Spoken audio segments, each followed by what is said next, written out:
For 36 years, we have been in business, a nonprofit, and that is truly what it is, a nonprofit.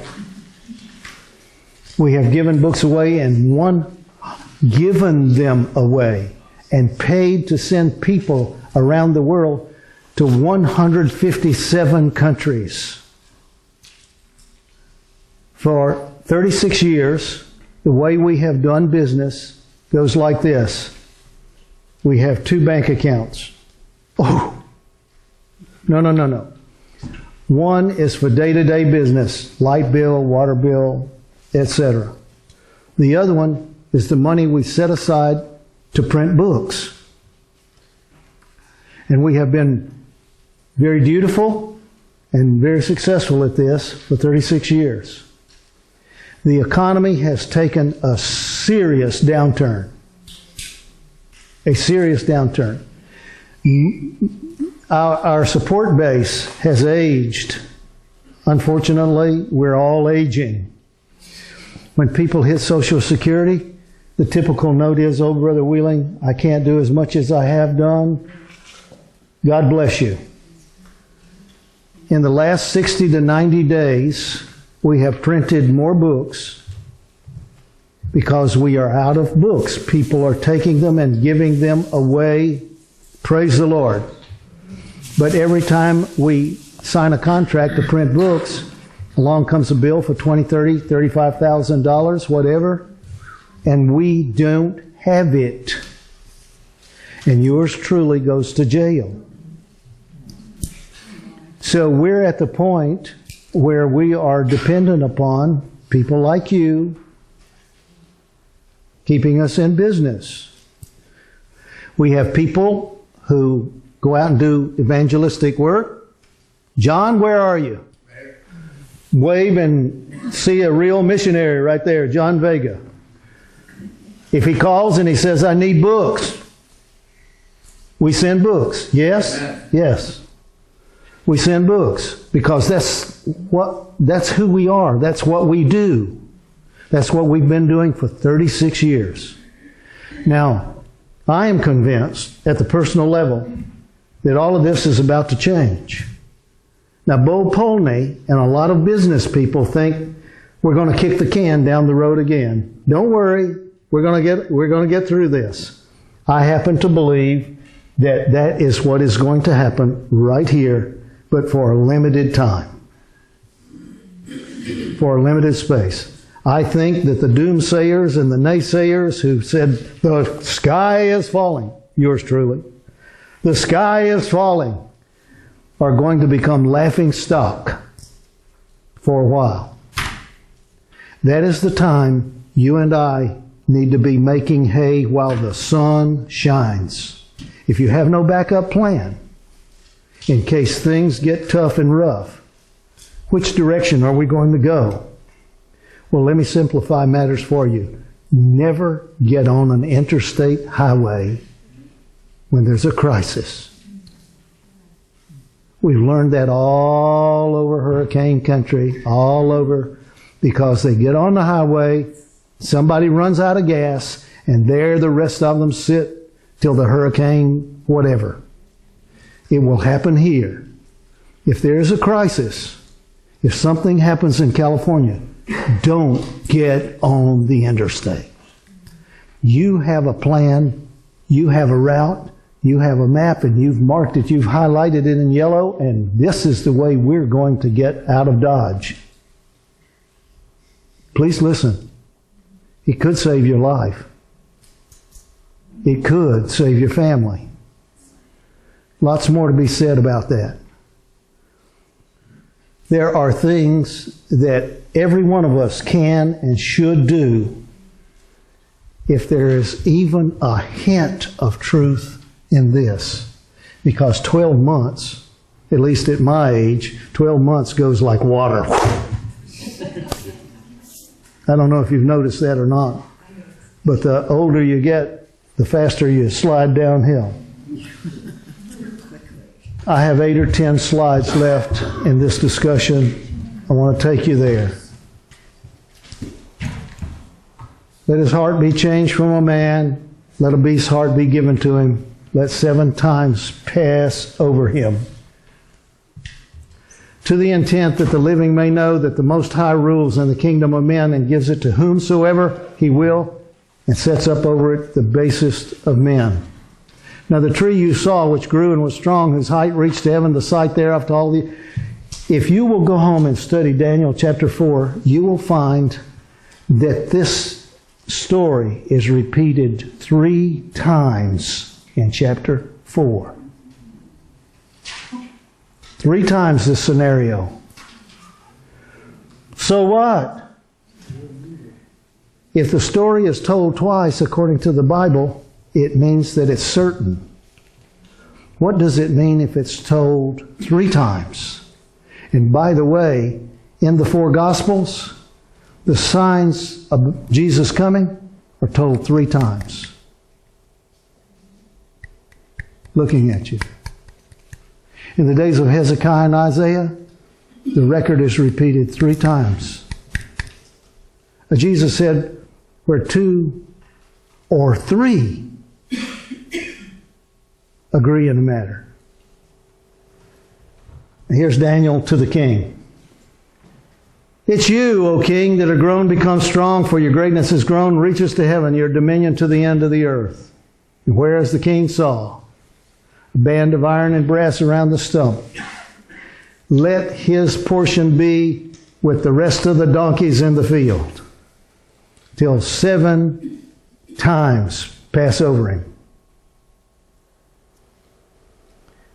In Genesis, you have the story of Joseph and Pharaoh in Egypt and so forth.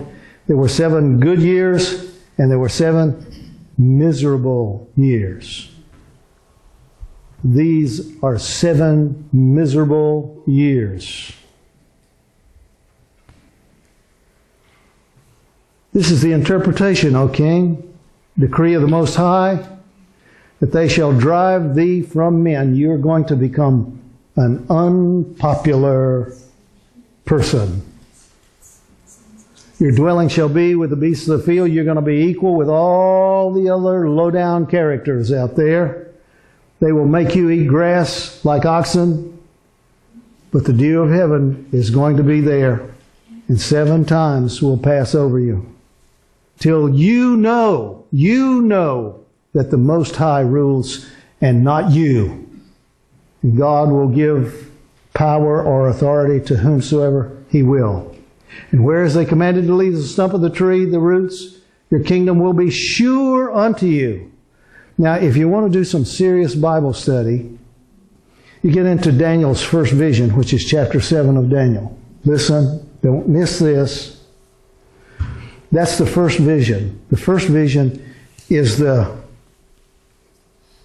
then they narrow the focus with each succeeding vision. Daniel 7, the overview. About verse 11, verse 12 of chapter 7, Daniel says, I beheld until the beast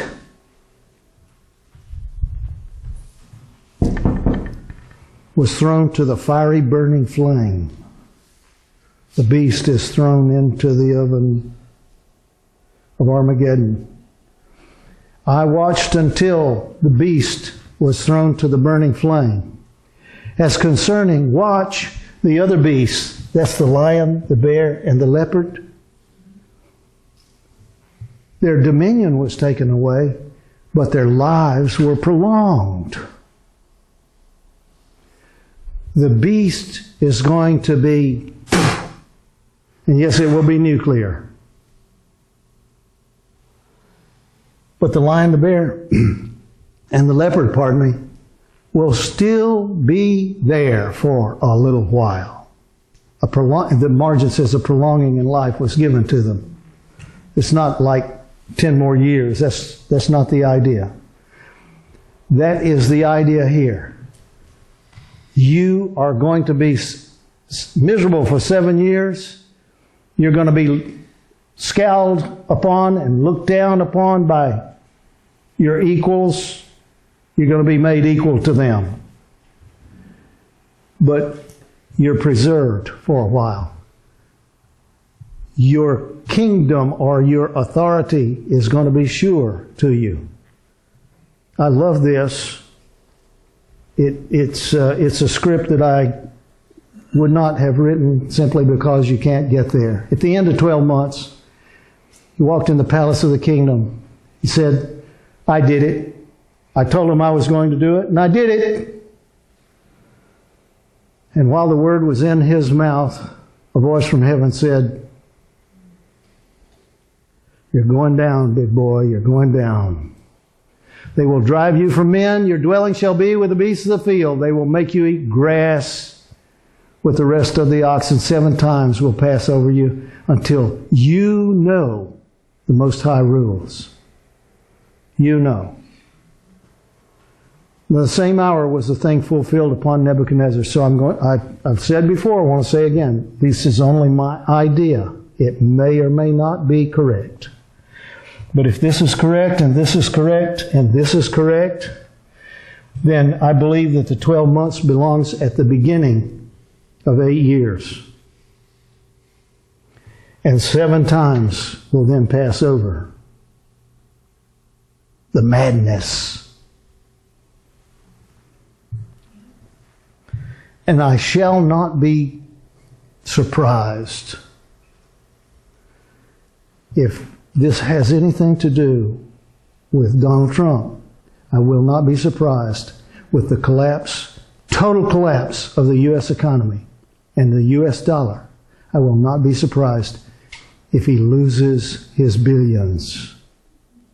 It would be fertile ground for going nuts.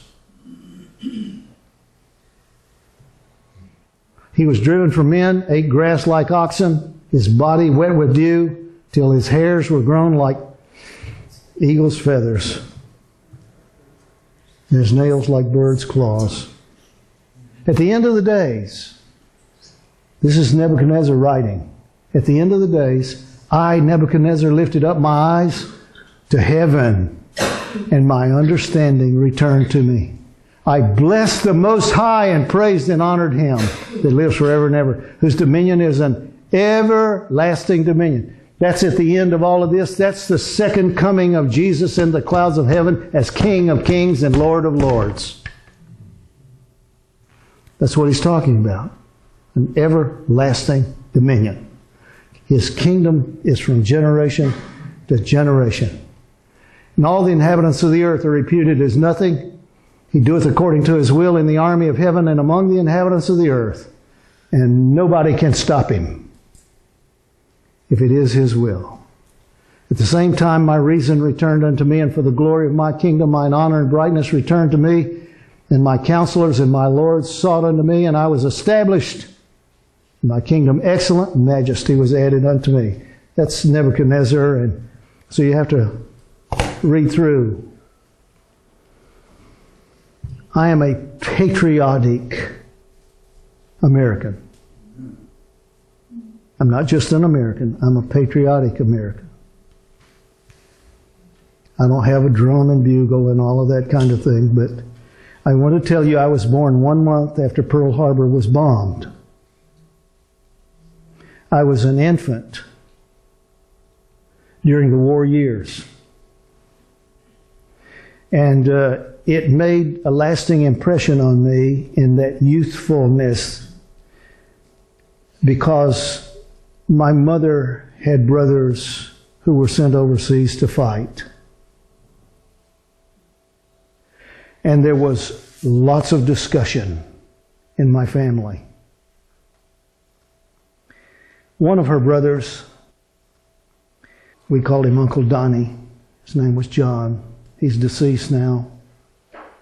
Uncle Donnie was with the U.S. Marines who went to Guadalcanal. That was the first American intervention in the Pacific. Uncle Donnie,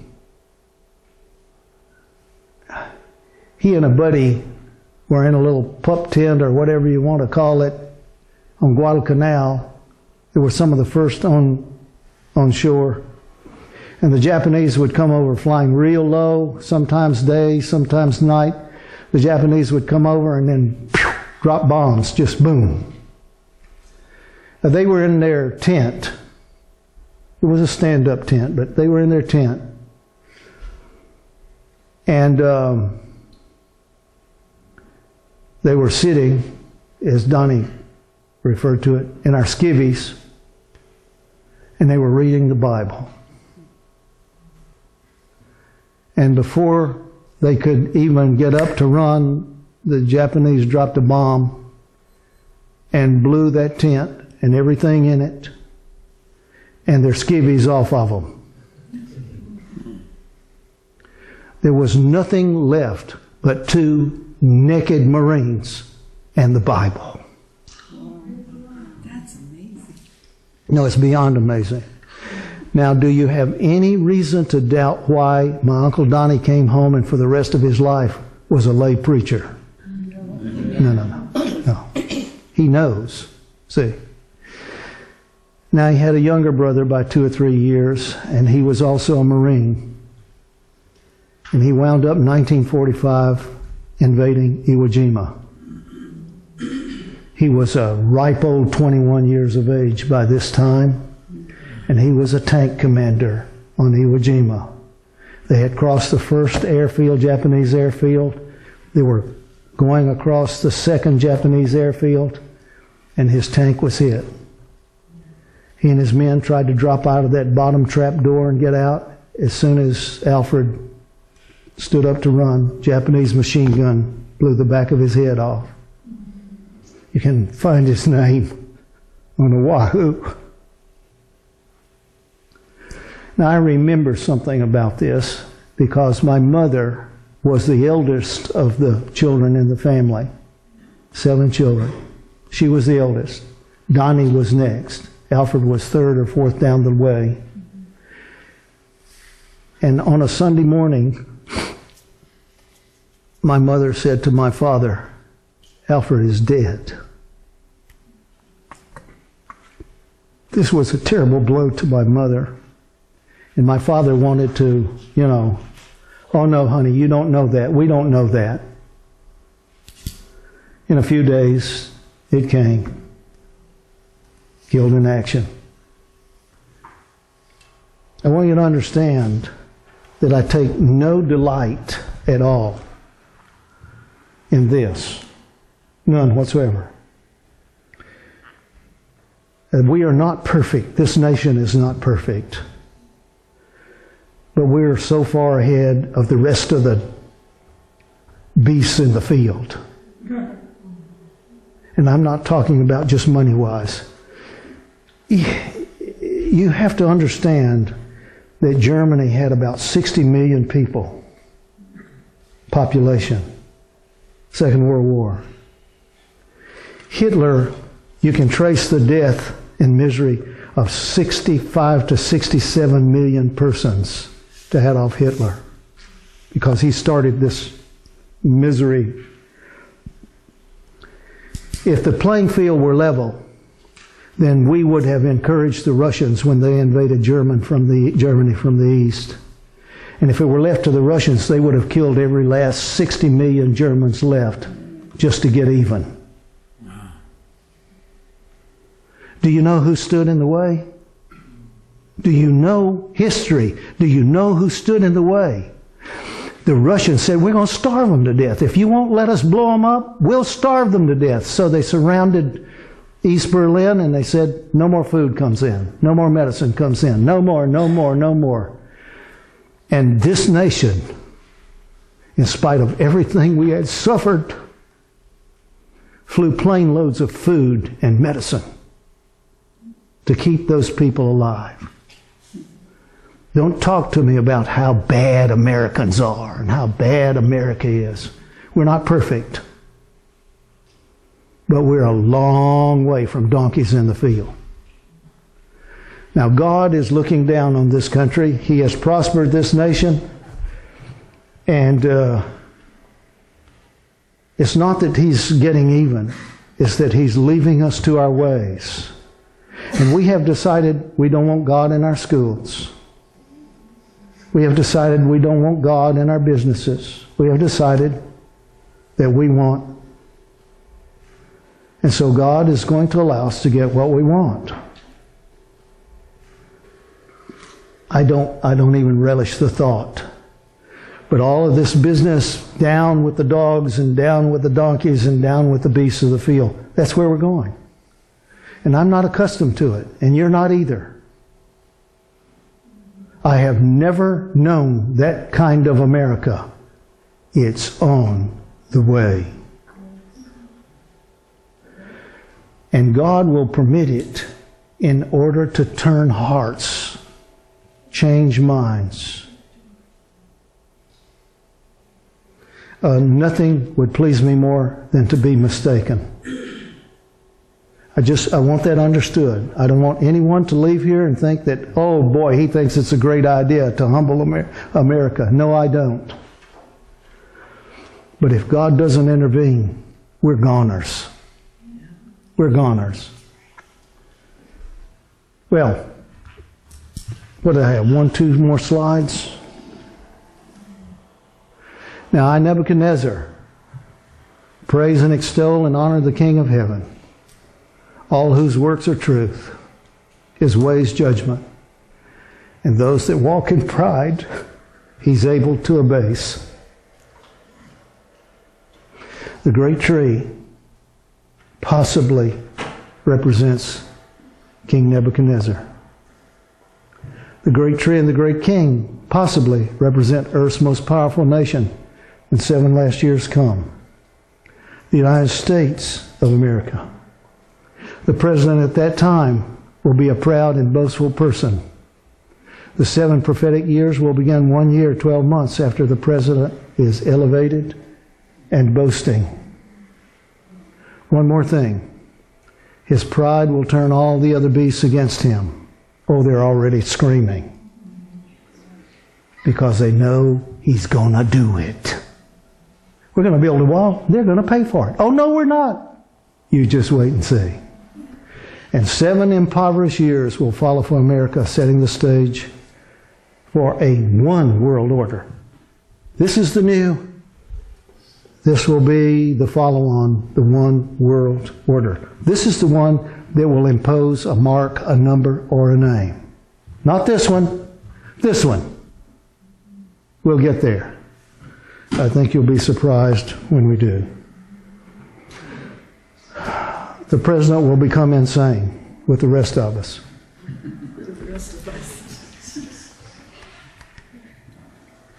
Maybe you'll find this as fascinating as I do.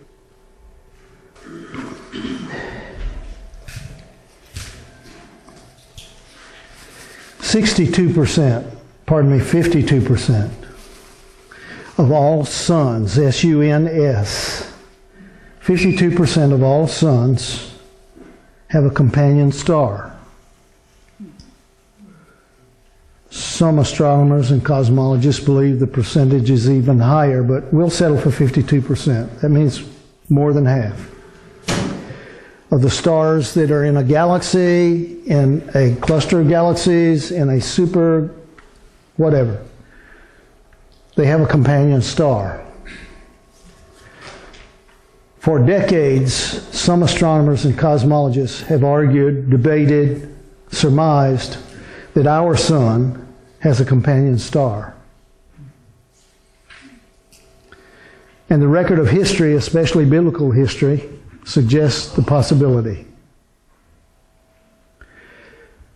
We cannot prove it with, quotes, a flyby at the time of the flood.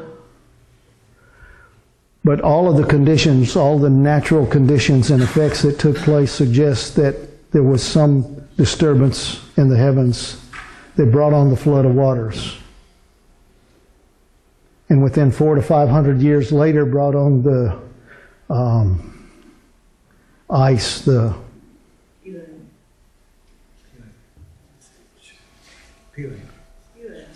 Peleg event. But we have had 2 glacial events mixed in with all of this.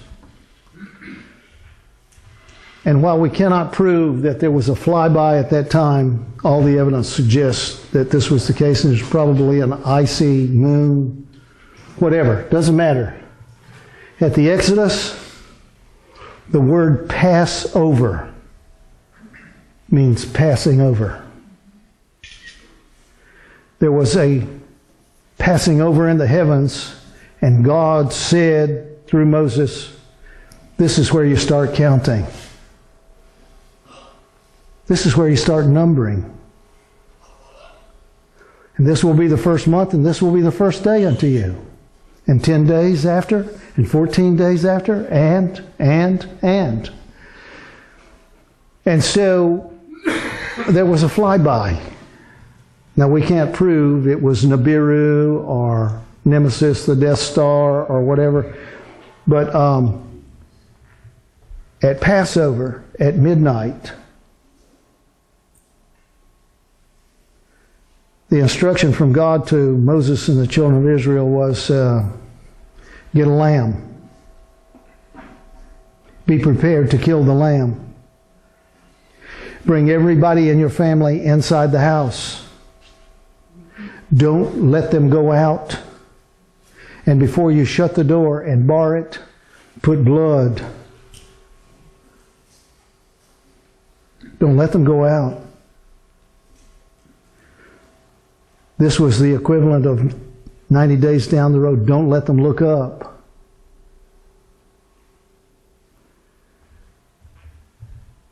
So the death angel passed through. The Death Star passed over. It was Passover.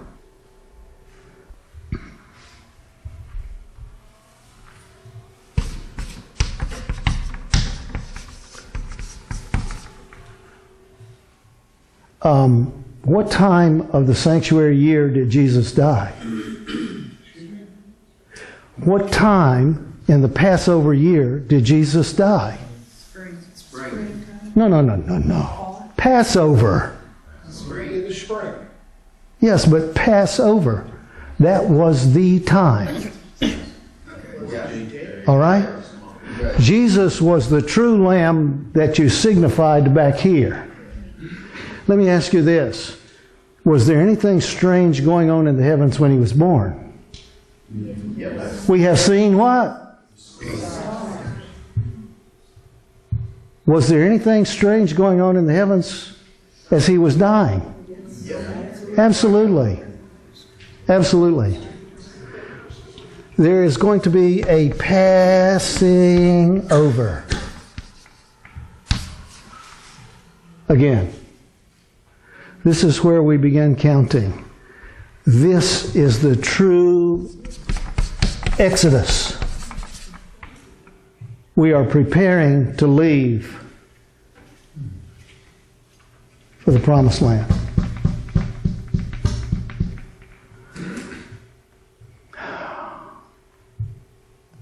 I believe it's going to set in motion a change in the calendar. Please, at the time God gave instructions to build the sanctuary and the blueprint for the timing of events within the sanctuary, a year, and this has been proven around the world in history, a year was 360 days. That persisted until Isaiah and King Hezekiah.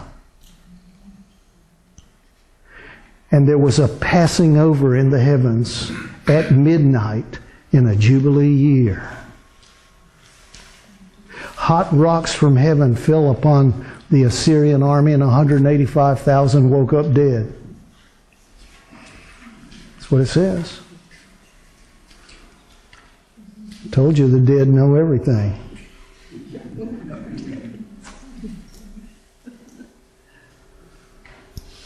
The calendar was changed at that event.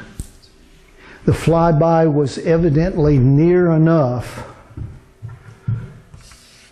that in our orbit around the sun, evidently the flyby, I'm just guessing, was on the outside going this way and ellipsed or added 5.25 days to our calendar. Now this is important in my book, in my thinking. Why? Because since that time, there have been 1,000 and 1,000 and 1,000 more who are trying to tell you and me the day and the hour the world is going to end because it's Jubilee. No, you cannot surmise and you cannot calculate the true Jubilee, because the calendar that we are going by is not the calendar of the end. How do we know that? Because in the dream God gave to Nebuchadnezzar, Daniel said to him, King, the God of heaven is going to change the times and the seasons. That's moed in Hebrew. That's the sanctuary times. God is going to reset the calendar. How do we know that? Because the dreams and visions given to Daniel and Nebuchadnezzar revert back to a calendar of 360 days. Hope you're listening. So no one can know, all the guesswork aside, no one can know with any authority which day is Jubilee, which year, which, all kinds of guessing going on out there. It's not a sin. It just won't work until there's a flyby that Jesus describes in Luke 21 and verse 11. He's talking about famine, pestilence, earthquakes, war between nations. And in verse 11 he says, and fearful sights and great signs shall there be in the heavens. All these are the beginning. Okay? That's what's coming. We're going to bring the calendar. God's going to turn the calendar back. Probably pass through this way and retrograde our orbit. Just a guess. But I sure would like to see it. I would like to experience the event. Rocking and rolling. And this would account for a lot of the earthquaking going on at the time. Why is this important, folk? When Adam and Eve sinned, they hoped, they thought, they surmised that it would only be a little while and they would be back in the garden.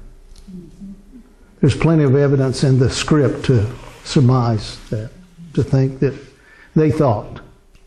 As a matter of fact, they're the ones who taught all the rest of us to think like that. The Lord's coming any day now. Just read the New Testaments. Count how many times Peter, Paul, James, and John said, this is it. This is it. Paul said, we which are alive and remain. He's been gone for 2,000 years. For some reason, and we would like to understand if we can, what the reason would be that God allows time to go on as long as it has. Now, a lot of people surmise that God is the one who says, I've decided to give him a little more time. That's really not the way it works at all. You see, when God spoke creation, he set into motion a perfect creation. Nothing he does is imperfect. Now, God set into motion a creation, a universe, governed by law. And if God said gravity is a law, gravity is a law, and it always will be. Why? Because God's word can never be changed or taken back. So the laws that governed the first week of creation on this rock are still in business. That's what God said lovingly to our parents in the garden. Everything you can eat, everything you can touch, but don't touch and don't eat this. It's not that God was ready to get them. It's that You cannot violate the laws that keep this creation in order. Now, this is my take on it. God is allowing time to go until the evil seed destroys itself. That is the reality of sin. Sin always destroys itself. Always. It's that it has taken not only at least 6,000 earth years, but it has taken the time from the rebellion and throwing out of heaven. I don't know, it doesn't matter. We are approaching a change on this planet. I was reading yesterday a news item. Since 1970, 50% of the living creatures on this planet have disappeared. I know it's true because I'm a lover of nature. And I feed the birds, even the crows. I feed the birds. I don't want folks coming on our property and shooting the turkey if there are, and there are. I don't want them shooting the deer, even though I don't like the deer eating my garden down. So we sprinkle a little red pepper here and there. You understand? Now, people who love birds count birds. And only a few years ago, I could have as many as 40 pair of indigo bunting nesting on our property. I had one pair this year. One. I know this planet is dying. This planet is dying. When I was a child, my parents would go to the Gulf of Mexico. The waters were full of fish, crabs, all kinds of things. You can't find hardly a sign of life.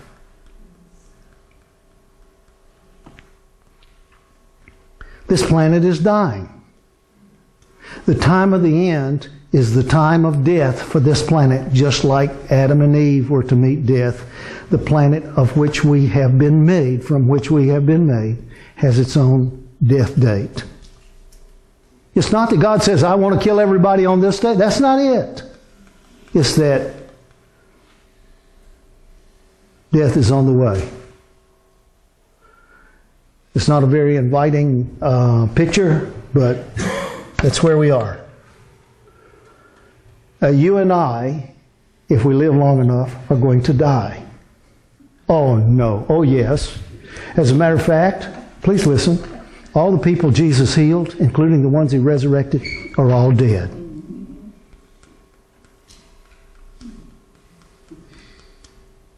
You mean they're not still living when Jesus healed them and resurrected? No, they're not. So what does that demonstrate? What does it prove? This is what it demonstrates, and this is what it proves. Jesus had the ability to speak life. That was a divine privilege, and is. He surrendered his divine privilege when he came here, so he could die. He said things like, I'm the resurrection and the life. Yes, that is true. That's what he was, and that's what he's going to be when the judgment sits. You can read about it. All authority is given to him again. The judgment is going to vote all his privileges again. But right now, he's a high priest. He is a stand-in for you and me. He is a representative for you and me. The reason the world keeps turning and time keeps going is because the judgment has not been called into session. God is going to do that. And when the judgment finishes its work, Jesus will show up in the clouds of heaven to rescue a remnant. A remnant. Then he'll call the rest to wake up.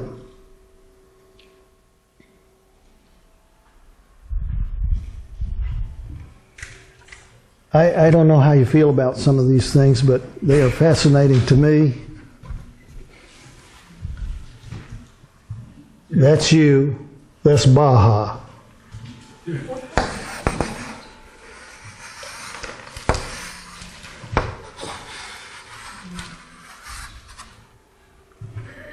That's Florida. There are some very fascinating things taking place. There are persons who are convinced and want to convince everyone they can that terrific natural disasters are about to take place all over the planet. And this country, this continent, North America, is not going to be spared. And so wise persons are looking for places of safety. And there's a fellow by the name of Skousen, Joel Skousen. He's written a book. You can get a copy if you wish from Amazon. The title of it is Strategic Relocation. And what the fellow has done is genius. He has gone through every state of the United States, and he has taken all the things that are necessary if you're going to survive: water, fuel, food, climate, etc., etc. And he's gone through state by state by state, and he's listed places where you can consider relocating yourself and your family. If you want to stay in California, he'll tell you these are the safest areas in the state of California. He says the casino is the safest place in Nevada. No. It's go state by state by state. The difficulty with the West is water. Even beyond earthquake, the difficulty is water. I tell the folk down there in LA, listen, you guys, you're a disaster waiting to happen. Your water comes from 3 states away, comes all the way across desert, and comes to you in desert. And if anything happens, drought, evil, people with evil intent want to cut the water line, which is very possible, you guys are going to dry up and blow away down here. And they all say the same thing. It's okay. Sacramento's right up the road.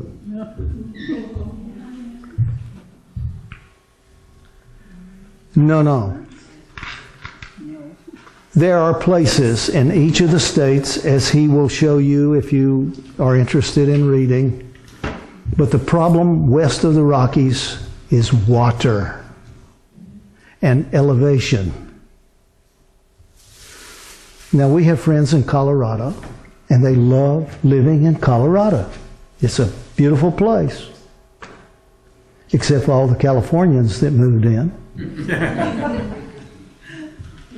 We have friends in Colorado, they love it. But you can grow something to eat 3 days a year. See, I would tell you this, but we don't want you moving to Alabama. We grow a garden 12 months a year. We have 3 growing seasons in a year. There's no time of the year that we cannot grow food. That's nice, that's good. I would tell you this, but we don't want you moving to Alabama. 26% of all the water, rainfall on the North American 48, 26% of all the water that falls on the North American 48 flows or exits through the state of Alabama. More than 1/4 of the water that rains on the 48 flows through Alabama. We have 5 major rivers. Now, not everybody can move to Alabama. Not even proposing it or suggesting it. I'm only saying that water and climate. If you're trying to survive when times are tough, water and climate mean something. So what we found in looking and, trying to follow scousing through the 48 states, because we've got friends in just here and there and everywhere, and, let's find the places in their state and send it to them and tell them, hey, start checking things out. The problem is this.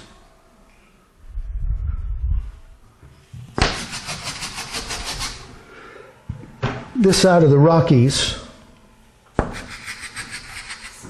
you have a major river.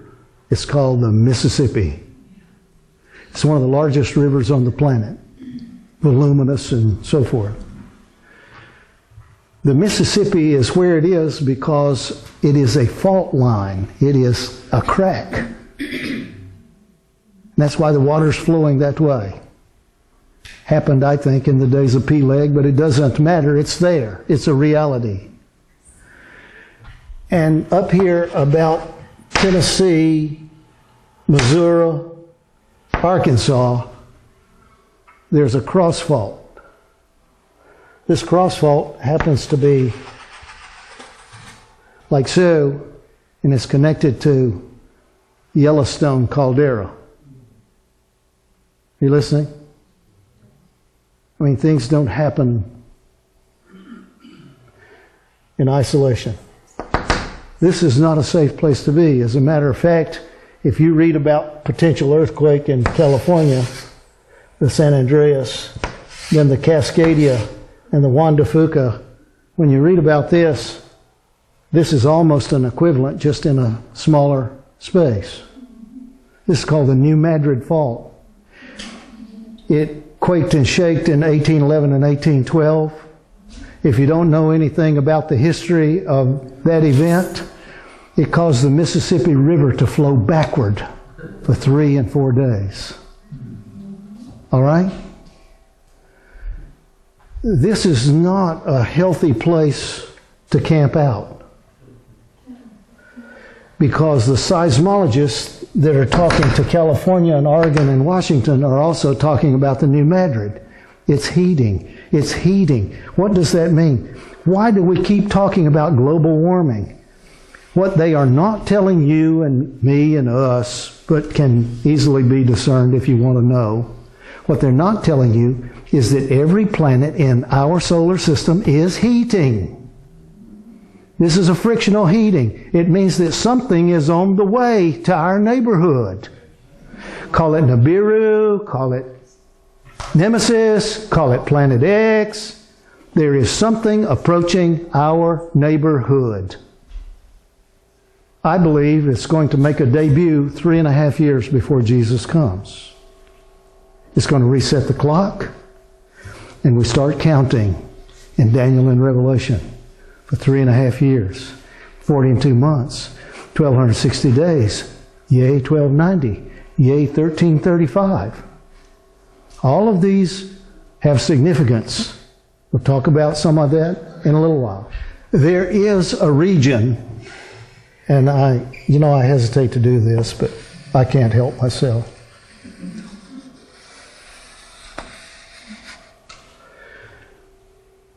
If you were to look at strategic relocation, you would find that there's a part of the country here that avoids this,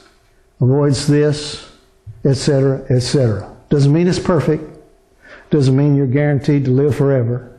That's not what we're talking about. That's not what it's talking about.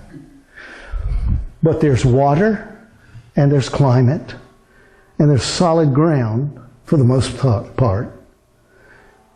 In here, in the which you can grow you have at least 2 growing seasons, not 3. That's only in certain areas. But the climate is not going to kill you. You're listening. And you're not going to die of thirst. Now, this is what I want to share with you, because some of you are historic Adventist Christians. And so I want you to listen. You got Tennessee in here and Kentucky, and you got the Carolinas for the most part, and you got Georgia, Alabama, Mississippi, Louisiana, half of Texas, or the eastern portion of Texas, and parts of in here. I went away to the first year of college to Southern Missionary College near Chattanooga, Tennessee. And I took the ministerial course. And as I was enrolling for my first year at SMC, I was told that you're going to be assigned a seminar band. You'll be part of a seminar band for each year you are here in the course, in the ministerial course.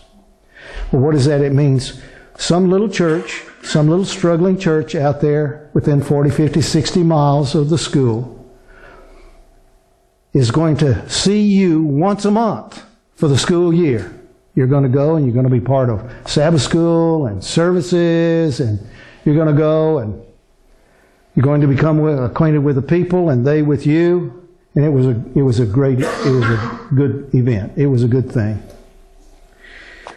Now, I was assigned for my first year seminar appointment to Graysville, Tennessee. Never heard of the place. Graysville, Tennessee. And we got there, and someone said, now the Sabbath school is in the basement. Go around here and go around here, and you did. I know you've seen pictures of Hiroshima. After the bomb. Okay? That's what it looked like. I exaggerate not. Enough years had gone by, the place had rotted down, and there was nothing but the concrete basements left, and stacks of rotten timbers. Everything and everybody had died except a few living saints. And I guess they were waiting to go. Anyhow, I was assigned to the Graysville, Tennessee Sabbath school and church for one Sabbath each month for 9 months. Got to know the people. They got to know us. On a Sabbath, the sun was shining. We wanted to go outside because all that was left was the dingy basement. That's where we were having services. So we wanted in a break between Sabbath school and church to step outside. And we went out and stretched, and there was a couple of old gentlemen and an older lady. And the four of us were standing there kind of conversing here and here, and one old fellow said, now, Sister White was standing right there where you're standing right now. I said, yeah.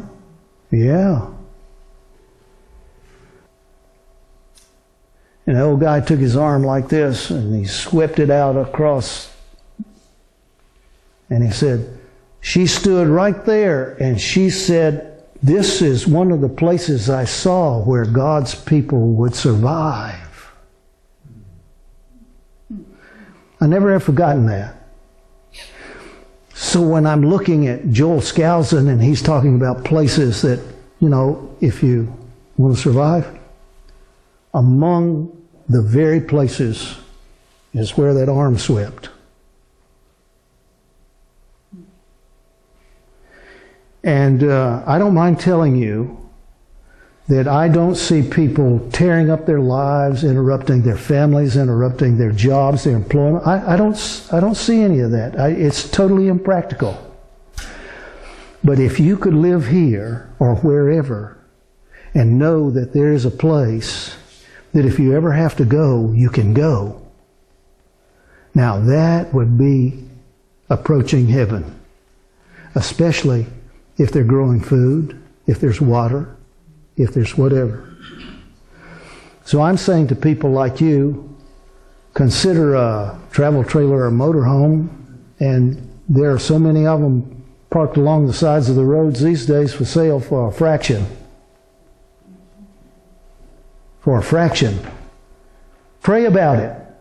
You may not be in position to go buy a farm somewhere or buy a home somewhere, but you can get something that'll keep a roof over your head And there may just, I'm going to quote Ellen White right here. God has places prepared for His people if they will only inquire. I don't want to drag that too far, but I want to tell you, we have been online for a year and a half, going on 2 years, and we have been absolutely astounded to find places.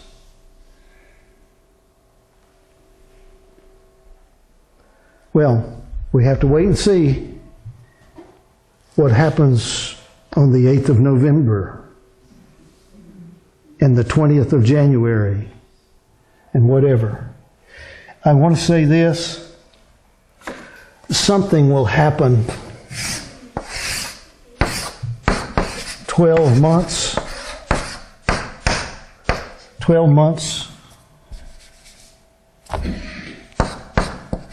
down this road. Something will happen right here that will collapse the U.S. economy. There's too much evidence. Talk to Bo, talk to whomever. There's too much evidence. If you collapse the economy, and you've made no effort, you've made no attempt to, a little tent is better than a nothing. You listening? I think the saying in Scripture is, a prudent man foreseeth the evil and hides himself, but the simple, and by the way, modern translation says, but the stupid. But the simple pass on and are punished. It's not because God is, I'm going to get you. It's because you did not know the time of your visitation. That's what it says. That's what Jesus says. They knew not the time of their visitation. When the 12 months are done, and if and when the U.S. economy collapses, then money is going to be real hard to come by. So I don't want to be misunderstood. I want to be real clear about what I'm going to say. Greg Hunter asked Bo Polnick, Bo, what would you do? The moderators on Bloomberg asked David Stockton, well, what would you do right now? Do you think gold would be something? I think everybody should have some gold. Right now, gold is down. It's down. Silver is down. Why? Because the governments and the banks, the central banks and the governments, are manipulating the markets, trying to get everybody to sell their gold and silver so they can buy it while it's down. Why? Because the absolute necessary step to take in the very near future is to revalue. We have trillions of dollars worth of debt that has to be covered. So what you do is you take gold that's $1,280 an ounce and you make it $2,500 an ounce by decree. That's what the world powers, the banking powers, can do and will do. Also, there has been some rather recent legislation under the present president that basically says anything that says U.S. on it is the property of the U.S.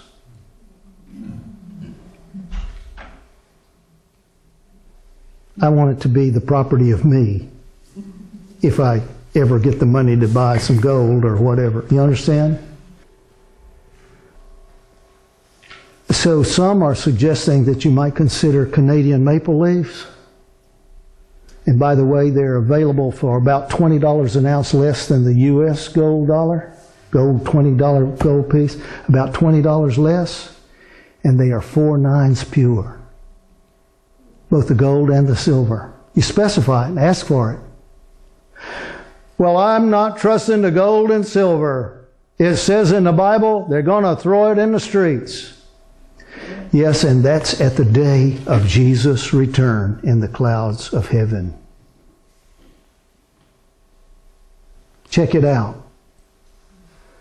I don't believe gold and silver is going to save us. But I believe there's a time and a season for everything. And this is a time for hedging. What does hedging mean? It means if you can buy it for $20 an ounce silver right now, and people in the know are saying it's going for 50, watch, and when it starts, it'll go fast. Then you didn't just double, you doubled and more.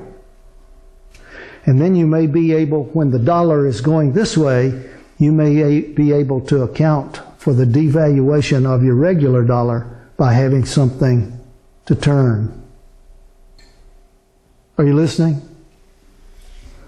Now let it go in one ear and out the other, unless you pray about the matter. It is not a sin to hedge. It is a sin to depend upon earthly means to save you. But ask God for wisdom. It looks to me that when the collapse occurs here, the dollar that we are going to exchange with the new currency could be devalued as far down as 80%. And that talk is in the air. In other words, when this new currency is introduced, I'm going to go to the bank, you're going to go to the bank, and they're going to give me 1 for 1. There would be a revolution otherwise. They're going to give me 1 for 1. What they're probably not going to tell us is that it's already devalued 8%. How would it be devalued 8%? Well, I'll tell you how it is in the South. For years, you buy a can of beans, and it says 16 ounces. Right? And of late, you go and it says 15 ounces, but the label is the same, except little fine print says 15 ounces. Now that's what you call inflation, deflation, and all the other Asians. You understand? So what you do is deflate or devalue your currency or inflate your currency. It all matters the same thing, works out the same way, by 8%. In a few months, some are suggesting it will go 20 to 30% down, then 50% plus, and probably when things really turn bad, we're talking about you could lose as much as 80% value. I don't know that that'll be the case. But all you have to do is know a little bit about history to know the possibility. The possibility. It is not a sin to hedge. Pray about it, consider it. This is what I'm trying to say to people, and I'll say it to you. I think the time has come for Seventh-day Adventists to think about their families and be a bit selfish. I mean that. So here we go. 8, 20, 12. What's going to happen from here to here? And here starts the 3.5. What's going to happen here? Probably some pretty serious third world business. I'm afraid we're headed for a fourth world. That's what it looks like to me and a lot of other folk who know a lot more than I do. So we may have 2 years. It may be a little less, maybe a little more, but we got 1 year, and now we got 2 years, and now we got 3.5. And together, that should make about 6 1/3 years. Well, I thought it was 7 years. In biblical terms, that's 7 years. Well, where did you come up with 6 1/3 years? Well, it says plainly 2,300 days. It doesn't say years. It says days, and it really says evening, morning. And so when we get to Genesis, we preach vociferously that an evening and a morning is a 24-hour day. Then we get to Daniel and turn it to a year. 2,300 evening, morning is 6 1/3 years. In biblical reckoning, that's 7 years. Well, I don't get that. God is precise. Yes, I'll tell you how precise He is. He says that He's going to cut it short. And if He doesn't, no flesh will be saved out of it. But for the elect's sake, those days will be shortened. Besides that, the 50th year of Jubilee, the trumpet of Jubilee sounds on the 10th day of the 7th month, not the 12th. The 10th day of the 7th month. The trumpet of Jubilee sounds throughout the land. The 2,300 has some meaning that we're not all agreed on yet. Doesn't matter. When the time comes, I'm with Ellen White on this in this matter. She says, these prophecies will soon interpret themselves by their plain, direct fulfillments in these last days. I believe it. I'll buy it. Yes. All right, here we are. 12 months, 1.5, 2, I don't know, years right here. And the flyby. The fearful sight, Jesus says, in the heavens. This is going to change the calendar. We're going to drop from 365 and a quarter to 360. Why? Because that's sanctuary time. That's what was given originally. That's what's given in Daniel, and Daniel was told, lock it up, seal it up, close the book until the time of the end. Then it will be opened. We're going back to the old calendar, the sanctuary calendar.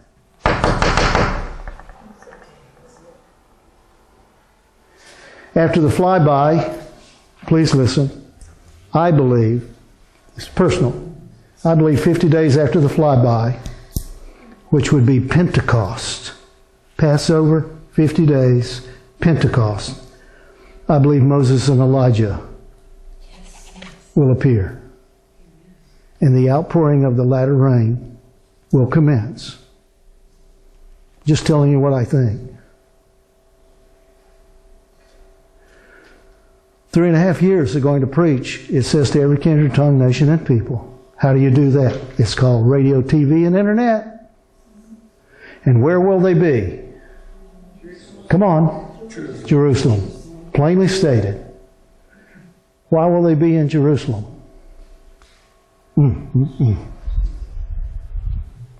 There was war in heaven. Do you know what the word Jerusalem means? City of peace. City of God. At the end of this story, there's going to be a new Jerusalem built by God's own hand. It will be new because it is expanded. That's why Jesus said, I'm going and add rooms. I've had experience as a carpenter. I'm going to go and add some rooms. There'll be room for you if you want to come. It's going to be a new and expanded Jerusalem. And there was war.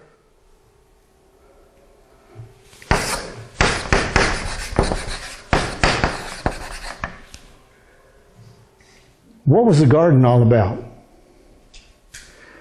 See, this is where God sat and sits, right here.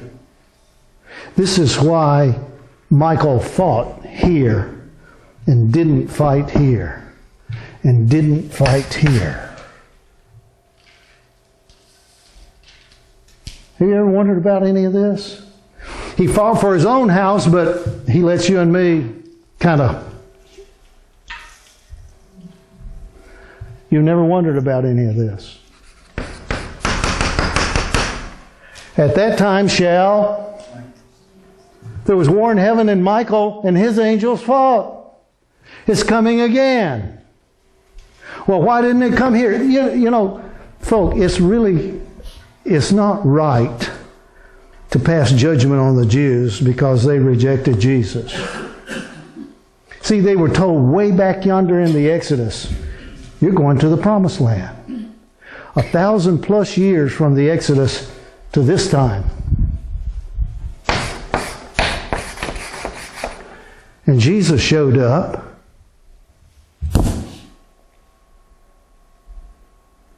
That is not who they were looking for. That's not who they were expecting. That wasn't the promise of the fathers. Messiah is coming, deliverer, king.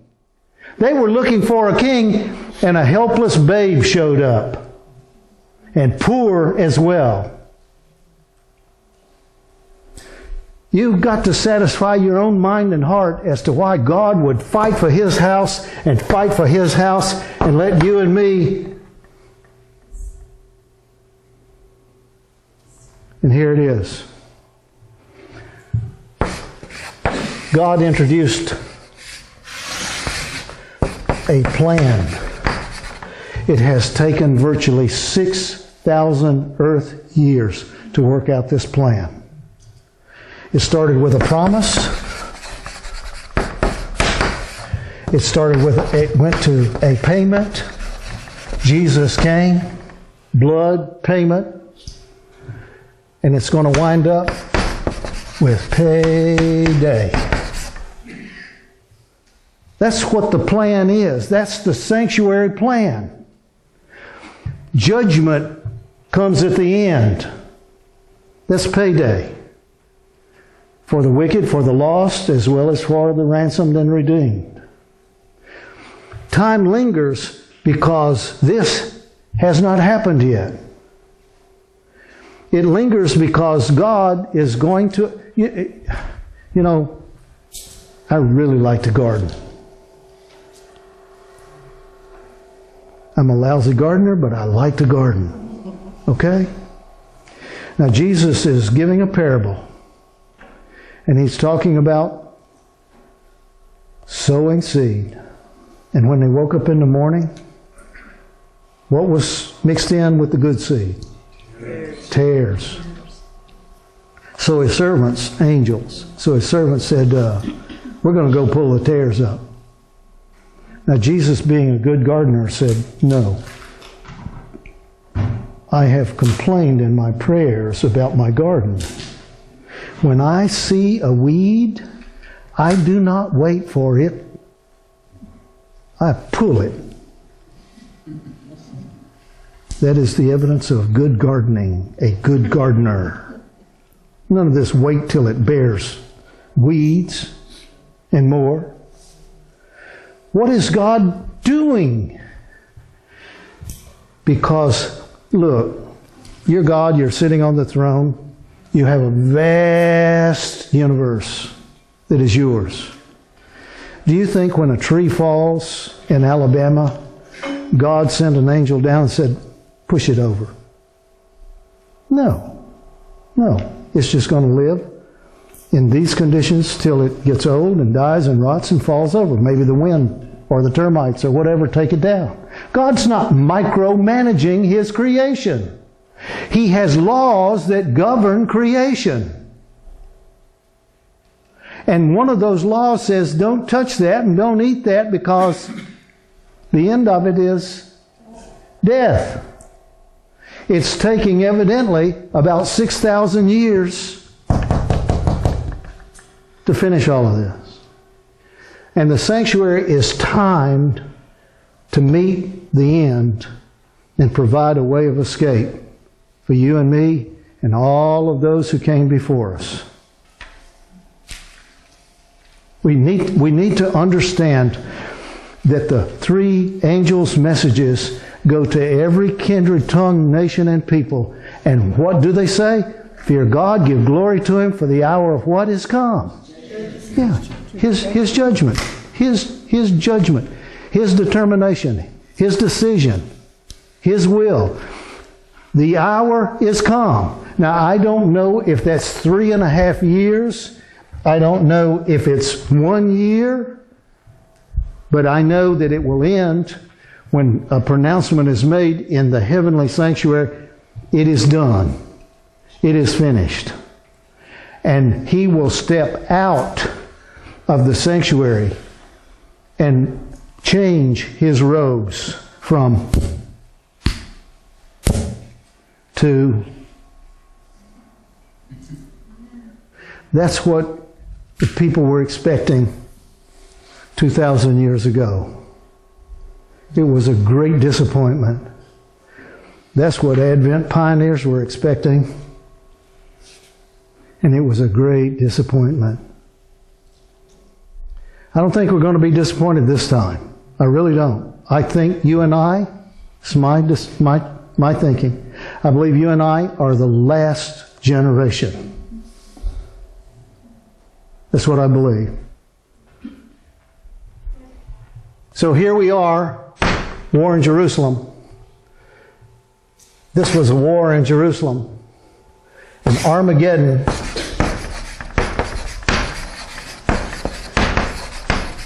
will be war in Jerusalem.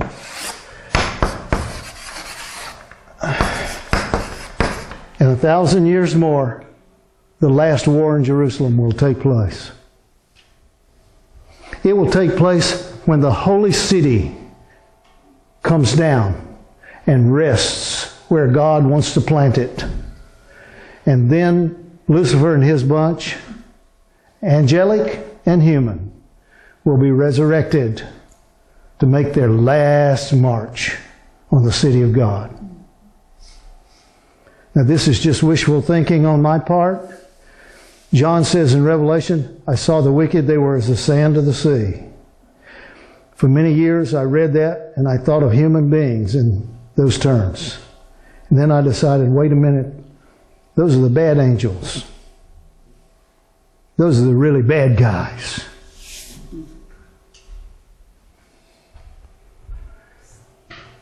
Why does everybody want to own Jerusalem, including you and me? Oh, because the streets are paved with gold. No. If they're paved with gold, gold has no intrinsic value. No. Why does everyone want to go to Jerusalem? Why does everyone want to live in Jerusalem? By the way, if you've never reasoned it, the Sabbath is one day of 24 hours. We have 24 Sabbaths in one day. No. Not when everything is finished and everything is done and back the way God originally ordained it, from one new moon to another and one Sabbath to another, shall all flesh come where? To worship before me. That will be a true Sabbath. Did I tell you about my Adventist friends over yonder in the middle of the Pacific, live on an island, and the international date line goes right down through the middle of the island? It's not a big place. On this side, there's Adventists sitting in church singing hymns. And just across the field are Adventists mowing the grass. And they don't like it either.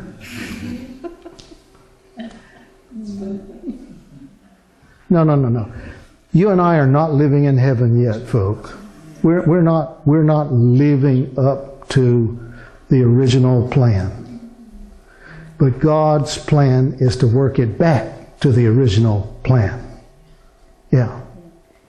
Absolutely. Well, I want you to see that Jerusalem was and is the focal point of the end time. Keep your eyes on Jerusalem. That's what the devil wants. You can check it out in Isaiah chapter 14. I will sit there. And that's what the New Testament and the book of Revelation in particular say. He is going to sit where he ought not. Stand where he ought not. The devil always hides in church. Uh-oh, did I say that? We need to erase that off the tape. He has always been hiding in God's house. Always. This is why Jesus said, you're going to be hated by brethren, kinsmen, and friends. Some of you, they're going to put to death. In God's name. Let's look at these possibilities. Daniel receives 4 visions. We're not counting the 2 dreams given to Nebuchadnezzar. Daniel receives 4 visions. Chapter 7 is the first one. Chapter 8 is the second vision. Chapter 9 is the third vision. The Adventist pioneers worked all of this out way back yonder in 457 BC, and Daniel shut it up and sealed it till the time of the end. The fourth vision is chapters 10, 11, and 12. There could be some modification in verse 11. That's a different discussion. Doesn't matter. The last vision brings us to the end and the kingdom. The king and the kingdom.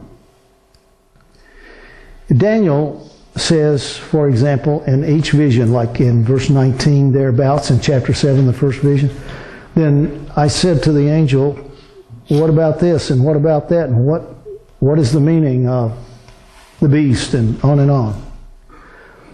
And as you go through Daniel's visions with him, he somewhere says again and again, I didn't understand. When it gets to the measured days in chapter 8, I heard, I saw, but I didn't understand. Now Daniel takes this as long as he can, and he gets down to the fourth vision. And the mighty angel Michael is suspended above earth and sea, and his hands are stretched toward heaven. And he's swearing that there should be time no longer. That starts in chapter 10, goes through 12. So chapter 12 opens, and Michael speaks to Daniel and says, there's a time of trouble coming, such as was not since there was a nation, no, not to the same time. And at that time thy people shall be delivered, every one that shall be found written in the book. And some of them, not all of them, not yet, some of them that sleep in the dust of the earth shall awake, some to shame, some to everlasting contempt, and some to everlasting glory shining.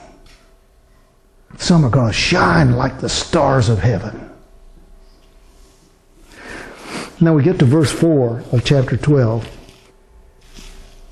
And the command to Daniel is, Daniel, wherefore Daniel, shut up the words and seal the book, even till the time of the end. Meanwhile, many will run to and fro, and knowledge shall be increased. We all know these verses. Very familiar in the King James. And by the time you get to verse 5 and verse 6, Daniel is kind of bowed up. Wait a minute, I've been putting up with these visions long enough, and I never can figure them out. And you say, this is the end. How can I know? Same thing the disciples asked. Same thing. History repeats. How can I know? So in verse 7 of Daniel chapter 12, this is what Michael says to Daniel. It'll be for a time, times, and apart. Listen, the King James says half. It actually says time, times, and apart.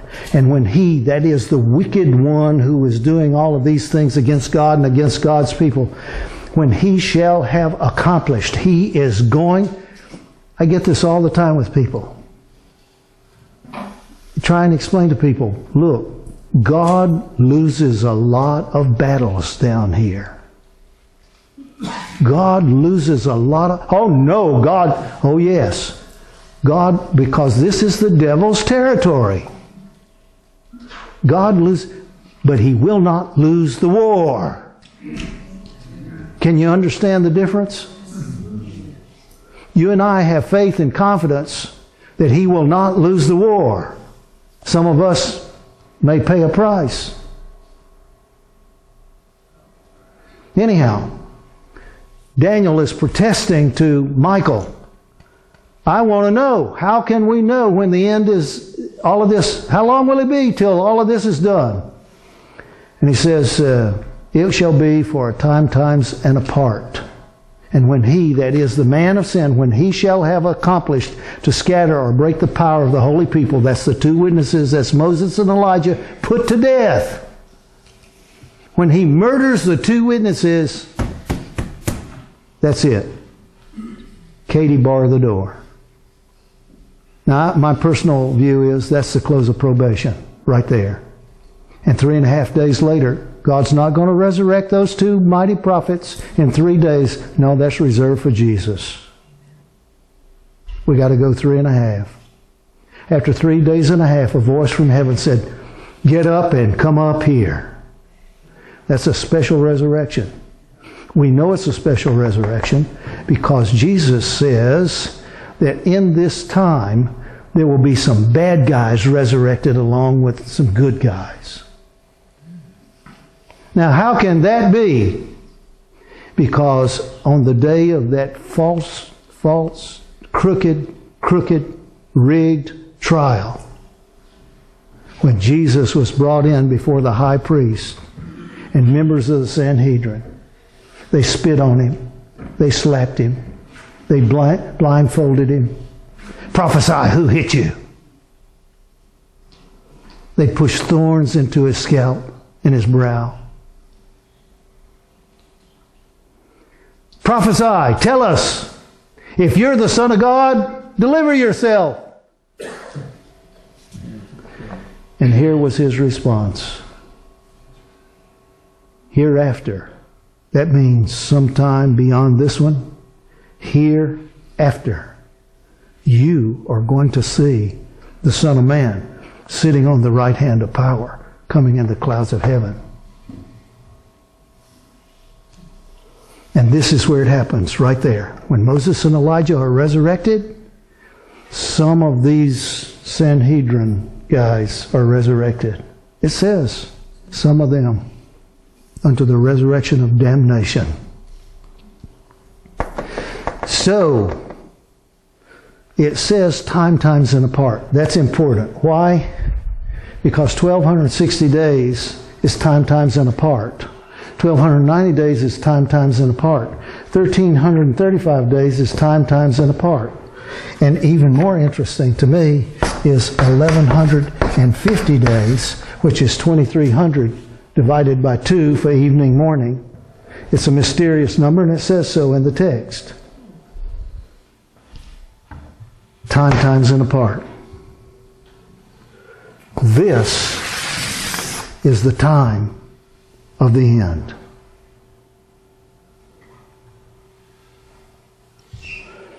This is the end of time as you and I measure it and count it on this rock. Now, this is what I have decided. That in heaven there shall not be a clock or a clock shop. Listening? There shall not be a wristwatch. We're not going to keep up with any time except a new moon and Sabbath. That's it. Now, unless you haven't gotten it yet, I want to tell you that is the definition of heaven. Right? We're no longer living by the clock. Amen.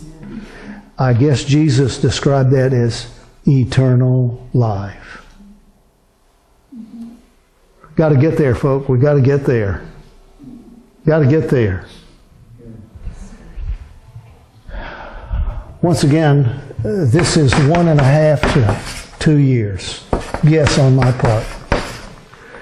This sets in motion Passover, 50 days, Pentecost, outpouring of the latter rain. The two witnesses appear in Jerusalem. We'll expand on this after we take a break, right here. What what could possibly be going on here. This is the beginning of the time of the end. So just in case you're not heavily or well read in Ellen White's writings regarding this topic, she talks about a time of the end because the Bible speaks of the time of the end. Then she refers to the early or little time of trouble. I would kind of put all of this in there. The early or little time of trouble. She says that things will be going downhill, but there's a crisis. Then there is a great time of trouble, or the 3.5 measured years. And that can be broken into the time of Jacob's trouble and whatever. These are various events and things that will transpire for a reason, usually a satanic reason. All right? Usually. This is sanctuary time, and Jesus will come. Listen, Jesus will come in a Jubilee year. So a sanctuary cycle to Jubilee is 50 years. It's a little less because it's shortened back to 7 months. 5 months are cut off in the 50th year. All right, enough said for right now.